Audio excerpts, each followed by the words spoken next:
দেওয়া করতেন, ওনাকে আমরা জাতীয় সংসদ নির্বাচনে ত্রিয়োদশ নির্বাচনে আমরা একমত সভা আমার সভাপতির সাথে আজকে কুমিল্লার যিনি প্রার্থী জামাত ইসলামী, তিনি সব লোক নিষ্ঠাবান লোক, যার কথা নাম বলবানি এরকম লোক কুমিল্লাতে খুব কমই হয়।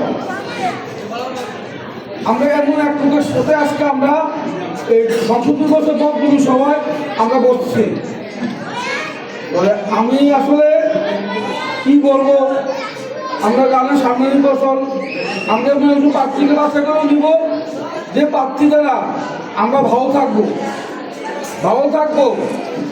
আমি মনে করি আমরা যে অনেক রাজনীতি দেখছি কিন্তু হিন্দু জায়গা জানেন, উনি হিন্দুর জায়গা দখল করছে বা হিন্দু বক্তব্য করছে, উচালাবাস করছে, তারা আপনারা প্রমাণ দেখান।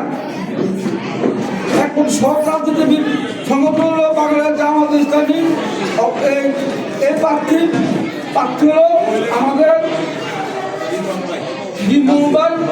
আমরা সবাই এই সবটুকুকে সামনে আমরা ভোট দিয়ে দগ্ধ করে সংসদে পেতে তাকে আমরা শান্তি থাকতে পারি, যাতে কুমিল্লা মাদকমুক্ত সন্ত্রাসমুক্ত কুমিল্লা হয়, সেই আশা করি। এই ব্যক্তিগত বক্তব্য করলাম।